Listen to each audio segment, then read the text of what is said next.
Bienvenue dans cette troisième partie des acteurs de l'éco, traditionnellement le CEO de la semaine. Je vous propose d'accueillir Christophe Wanty. Christophe Wanty, comment allez-vous ? Bon, écoutez, je vais bien, malgré, c'est vrai qu'un climat un peu anxiogène pour l'instant, dans le cadre de cette crise financière, que ce soit, je veux dire, au niveau privé, mais également au niveau professionnel. C'est pas des... Le climat n'est pas favorable, hein, c'est très clairement. C'est clair. Alors, vous êtes le CEO de Wanty. Wanty, c'est une entreprise familiale internationale, active dans les secteurs de la construction, terrassement, de la démolition. Alors, brièvement, quelques petits mots sur l'histoire de cette entreprise familiale qui est née en 1946 et qui a participé à la reconstruction de la Belgique au cours de juste après la Deuxième Guerre mondiale. Effectivement, mon grand-père Maurice, au retour de la Seconde Guerre mondiale, crée l'entreprise Wanty, qui fêtera d'ailleurs ses 75 ans, donc l'année prochaine. Ensuite, ce sont ses deux fils, André et Michel, mon papa, qui ont pris les rênes de l'entreprise. Et moi, j'y suis rentré il y a 20 ans. Et maintenant, depuis 5-6 ans, j'ai repris la direction de l'entreprise avec mon associé, Benoît Sounen. Alors, quelques chiffres d'abord pour situer Wanty, chiffre d'affaires. Alors, l'année passée, on aura réalisé un chiffre d'affaires consolidé de 240 millions d'euros. Oui. Nombre d'employés, d'ouvriers. À la date d'aujourd'hui, on emploie 1400 Au niveau personnes. International, la séparation Belgique-internationale. Là, l'international fait 10 millions d'euros. Grosso Oui. modo, c'est ce qu'on fera cette année en France. Et au niveau personnel, donc nous employons 1400 personnes, avec grosso modo 300 employés et 1100 personnes sur statut ouvrier, ce qui est quand même important dans les entreprises de construction. Alors la croissance ces 3 dernières années, le rendez-vous ou pas ? Alors la croissance, elle s'est faite surtout par acquisition. Disons que dans nos métiers traditionnels, que sont les travaux d'infrastructure, on est resté globalement stable. Il n'y a pas moyen de grandir en Belgique on pourrait grandir, sur ces travaux d'infrastructure, soit à l'étranger, ou alors se prendre des parts de marché d'autres concurrents. Mais à la date d'aujourd'hui, la concurrence est rude. Et donc, on a décidé de croître dans un secteur différent, qui est le secteur de la construction de bâtiments industriels et commerciaux. Et donc, on a racheté la société ICM en 2016. Et sur les 3 dernières années, on a doublé le chiffre d'affaires. On fera cette année-ci 25 millions d'euros. Et le gros développement qu'il y a eu au sein du groupe Wanty, c'était en 2019, avec la reprise de la société Ronvo, donc société qui réalise un chiffre d'affaires de 50 millions d'euros, 50% dans le secteur de l'électricité et 50% dans le secteur du béton préfabriqué. Alors comment définir le positionnement sur le marché de Wanty ? C'est quoi ? C'est principalement historiquement les routes, avant d'une diversification dans les bâtiments industriels ? C'est les routes de A à Z, donc ça veut dire que l'on veut offrir à nos clients... Vous réparez les trous dans les routes ? On répare les trous, mais on en crée également des nouvelles où on peut en démolir. On peut démolir beaucoup le secteur de la démolition. Je pense qu'en démolition, on est un des 3 démolisseurs belges, puisque nous avons également pour ce secteur-là un siège d'exploitation en Flandre.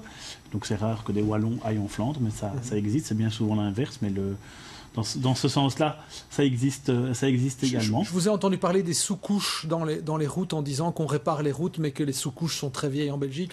C'est un petit détail, mais je vous ai entendu dire ça. Oui, on dit toujours, à certains moments, la dernière couche d'une voirie, ça s'appelle la couche d'usure. Donc, effectivement, cette couche, elle doit être remplacée régulièrement. Elle doit être remplacée régulièrement. Si on ne le fait pas, cette couche, c'est comme n'importe quoi. Si on ne remplace pas la couverture extérieure, ça se détruit à l'intérieur et tout se détruit. Voilà. Et si on attend trop longtemps, il faut remplacer toute la structure de la voirie, alors que si on réparait régulièrement la couche d'usure, ça serait simplement de l'entretien superficiel, il ne faudrait plus descendre en profondeur. Ça veut dire que la Belgique et la Wallonie ne mettent pas des moyens suffisants dans l'entretien des routes ?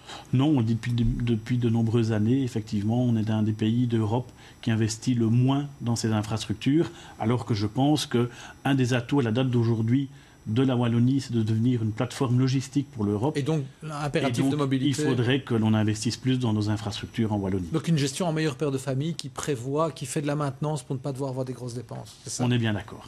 Alors, qui sont vos concurrents et en quoi vous différenciez-vous de ces concurrents aujourd'hui en Wallonie et au niveau belge avec les Flamands ?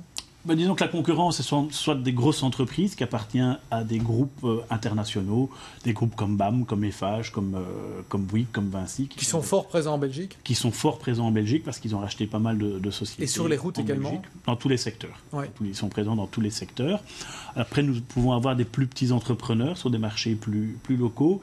Et disons que nous, ce que l'on veut, la façon dont on se différencie, c'est qu'on essaye de proposer un panel de services important. C'est d'ailleurs ce qui a fait également le développement du groupe Wanty. C'est une intégration verticale et horizontale. La différence, c'est que nos concurrents proposent aussi de nombreux services, de nombreux secteurs du secteur de la construction.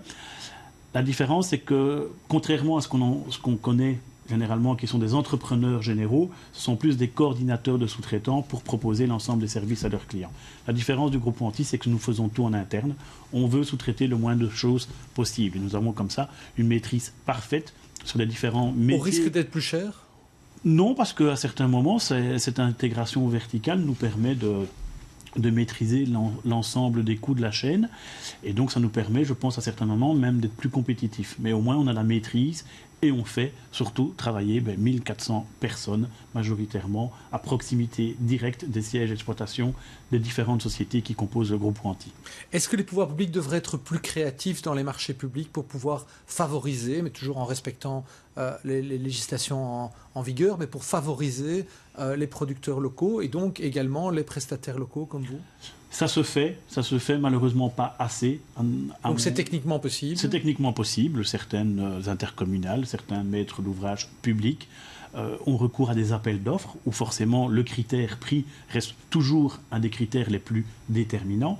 Mais c'est vrai qu'à certains moments, avec certaines clauses par rapport notamment à l'environnement, on essaye de favoriser des entreprises qui auront recours à des matériaux locaux qui ne viennent pas forcément de Chine ou d'ailleurs pour éviter des frais de déplacement et de diminuer l'impact sur l'environnement, mais également ayant recours avec de la main-d'œuvre locale qui a moins de frais de déplacement, alors il y a moins de déplacement des véhicules, moins d'émissions de CO2. Ce sont des critères légaux qui peuvent être mis dans les cahiers des charges et qui permettent de favoriser des entreprises qui sont plus locales. Une proposition pour Get-up Wallonia probablement ? Oui, effectivement, ça peut être une proposition. Maintenant, Get-up Wallonia, on en parle beaucoup. On a parlé beaucoup de plans de relance au niveau de l'État, au niveau fédéral, au niveau de l'Europe. On les attend toujours. À la date d'aujourd'hui, ils ne sont toujours pas là, ils ne sont toujours pas concrétisés. Ça ne se voit pas dans les marchés publics. Et donc, c'est bien d'annoncer des plans de relance, mais à un moment, il faut les mettre en place. Il nous reste 3 minutes, donc un mot sur le Covid. Comment parvenez-vous à faire travailler des ouvriers ensemble dans cette période ? Alors, ça fonctionne toujours ? On n'a pas été trop impacté par le Covid parce que l'ensemble de nos chantiers se font à l'extérieur, à part dans les ateliers de préfabrication en béton où c'était plus compliqué. Donc à la date d'aujourd'hui, lors de la première vague, on a quand même gardé 60% de notre activité, puisque quand on ne savait pas respecter la distanciation sociale, il fallait arrêter. Maintenant, avec le port du masque, on peut dire qu'à la date d'aujourd'hui, tous les chantiers peuvent tourner. Le souci qu'on a actuellement, c'est forcément un taux d'absentéisme plus important. C'est ce qu'est loi. À la date d'aujourd'hui, on a 13-15% d'absents parce que soit des ouvriers ou des employés qui sont testés positifs ou qui sont mis en quarantaine. Donc c'est plus ça le défi actuel. Brièvement, la recette d'une transmission, 3e génération, c'est quoi en quelques mots ? Pour moi, c'est de la préparer le plus tôt possible. Ça, okay. C'est la bonne recette selon moi. Alors, Wanty, c'est aussi le cyclisme avec Gobert. C'est quoi ? C'est un caprice ou bien une manière de faire rendre Wanty célèbre en Belgique et à l'étranger ? Au début, c'est vrai que c'est peut-être un petit caprice, un petit plaisir d'actionnaire, on ne peut pas se leurrer. Mais après, quand on analyse les retombées que nous avons eues avec notre équipe cycliste, qui a participé 3 fois au Tour de France, qui va monter en division 1 mondiale en World Tour l'année prochaine, on voit que la notoriété de la marque Wanty a explosé. Alors c'est vrai que la notoriété, tout le monde dit ça sert à décrocher des marchés. Je ne pense pas que ce soit le cas chez nous, parce qu'on a quand même pas mal de marchés publics. Par contre, la notoriété peut servir à plein de choses. Le personnel. Notamment engagé, ouais. Être plus attractif sur le marché de l'emploi pour les talents qu'on recherche. Alors, avec Ronald Gobert, vous êtes vraiment tout le temps dans cette aventure du cyclisme. Est-ce qu'on peut imaginer qu'un jour, vos 2 groupes pourraient fusionner ou travailler plus intensément, parce que vous êtes relativement complémentaires ? En fait, on travaille déjà ensemble depuis de nombreuses années. Mon papa et le papa de Ronald ont créé une société commune qui existe toujours pour l'instant, mais qui n'a plus d'activité. Et on a des pistes actuellement pour la relancer.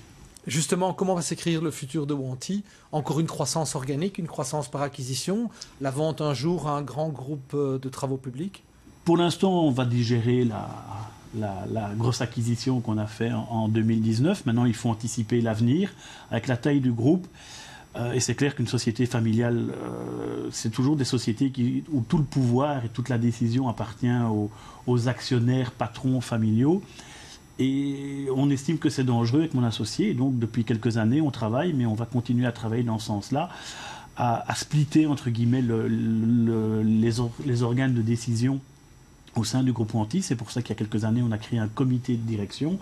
Et à la date d'aujourd'hui, on ne veut plus que le patron actionnaire, si demain ils ne sont plus là, la boîte s'écroule. Et c'est un danger. Et donc, il est important de mettre en place de la gouvernance, des systèmes de management, de direction qui ne reposent pas... Adapté à la taille de Wanty. Voilà, adapté à la taille, qui ne repose pas sur les uniques patrons actionnaires. Parfait. Merci beaucoup, Christophe Wanty. Nous arrivons à la fin de cette émission. La semaine prochaine, nous parlerons du New Way of Working. Post-Covid, les habitudes des travailleurs vont changer. On va poser la question à des architectes, à des consultants sur comment nous allons travailler dans le futur. Et le CEO de la semaine sera Serge Fautré, qui est également CEO d'une entreprise qui est très active dans l'immobilier. Belle semaine.